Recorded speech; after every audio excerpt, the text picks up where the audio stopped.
लाडकी बहीण योजना या योजनेच्या संदर्भात खूप सारे अशा लाभार्थी आहेत त्यांना नोव्हेंबर, डिसेंबर आणि जानेवारीचे हप्ते आलेले नाहीत. तर अशा लाभार्थ्यांनी पुढे काय करावे या व्हिडिओमध्ये नेमकं पुढे तुम्हाला काय करायला पाहिजे किंवा काय आपल्याला आपल्या या लाभ बंद होण्यामागचं कारण काय असू शकतं किंवा इथून पुढे तुमचा लाभ चालू करायचा असेल किंवा नेमकं कारण कळत नसेल तर त्यासाठी काय करायचं अगदी कमी शब्दामध्ये सांगणार आहे. बघा, नेहमीप्रमाणे ज्या ज्या लाभार्थींचा नोव्हेंबरचा, डिसेंबरचा आणि जानेवारीचा हप्ता आला नाही अशा लाभार्थ्यांना चिंता पडली आहे की नेमकं मग आम्ही पुढे काय करायचं आहे.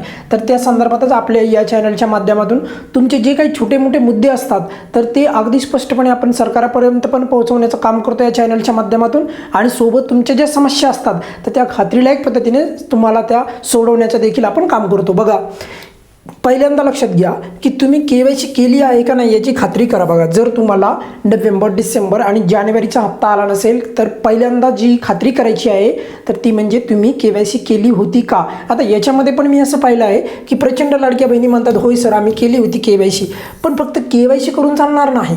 फक्त केवायसी करून चालणार नाही तर केवायसी ज्यावेळेस तुम्ही केली होती तर त्यावेळेस पर्याय काय निवडला होता.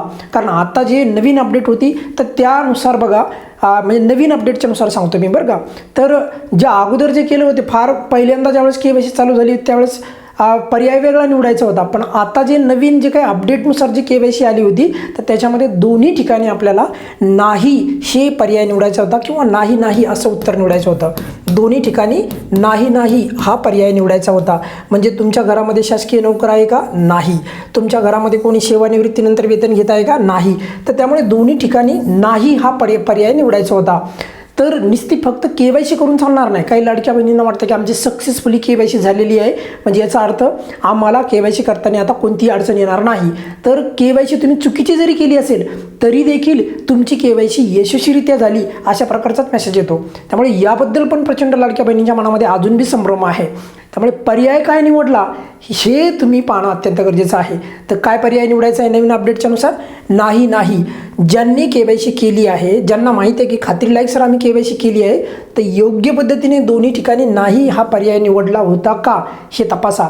मी खास करून हे कुणाला बोलायलो आहे, ज्यांचे हप्ते आलेले नाहीत नोव्हेंबर, डिसेंबर आणि जानेवारीच्या संदर्भात त्या लाभार्थ्यांना बोलतो आहे. बाकीच्यांनी काही चिंता करू नका.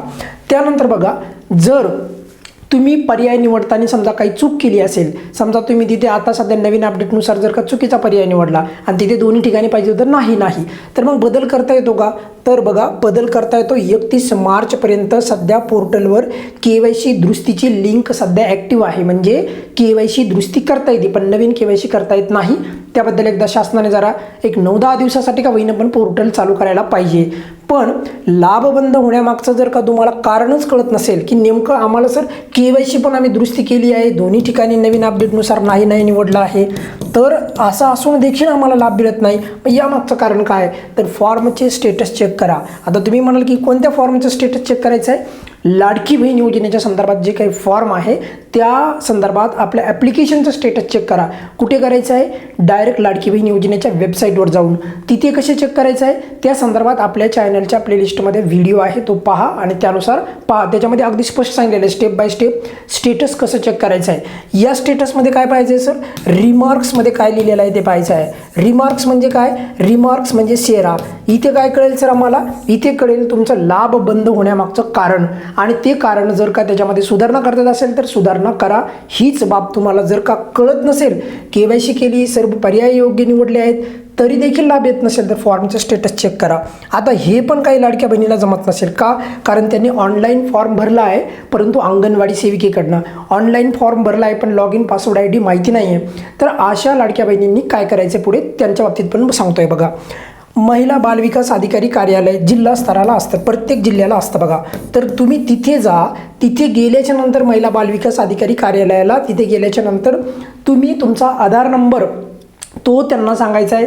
फक्त आधार नंबरवरून देखील तुमचं स्टेटस महिला बालविकास अधिकारी कार्यालयातले जे काही कर्मचारी असतात ते पाहू शकतात आणि ते तुम्हाला तुमचं लाभ बंद होण्यामागचं कारण काय आहे हे देखील सांगू शकतात. म्हणजे महिला बालविकास अधिकारी कार्यालय जर एखाद्या लाडक्या बहिणीला कळतच नसेल की नेमका लाभ कशामुळे बंद झाला तर महिला बालविकास अधिकारी कार्यालयाला जायचं आहे. पण इथं गेल्याच्या नंतर केवायसी करता येईल का सर, तर नाही करता येणार. केवायसी करायची असेल खास करून दुरुस्ती तर ती पोर्टलवरच होते आणि ज्यांनी कोणी KYCच केली नसेल तर त्यांच्या संदर्भात आपल्या चॅनलच्या माध्यमातून नक्की आपण आवाज उठवणार आहोत, जेणेकरून त्या लाडक्या बहिणींना लवकरात लवकर एकदा पोर्टलची साईट लिंक जी आहे ती ओपन करावी आणि त्या लाडक्या बहिणींची KYC करण्यासंदर्भात सरकारने थोडी तत्परता दाखवायला पाहिजे.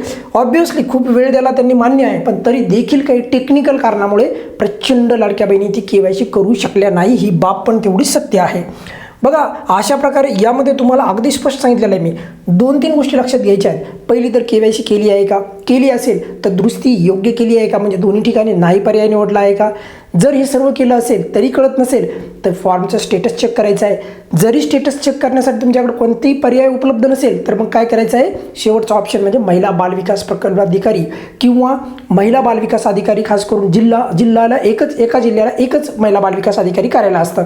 तर तिथे जा, त्यांना तुमचा आधार नंबरची झेरॉक्स दाखवा, स्वतः जा आणि त्यांना तिथे जाऊन तुमच्या लाभ बंद होण्यामागचं कारण विचारा आणि त्याच्यामध्ये सुधारणा नंतर करता येईल. पण KYC मात्र जर केली नसेल तर मात्र KYC करता येत नाही, फक्त दुरुस्ती करता येते. मी परत ते सांगतोय तुम्हाला.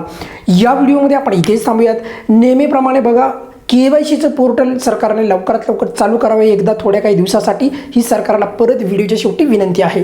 या व्हिडिओमध्ये आपण इथेच थांबूयात. काही अडचण असेल तर व्हिडिओच्या खाली कमेंट्समध्ये विचारू शकता. धन्यवाद.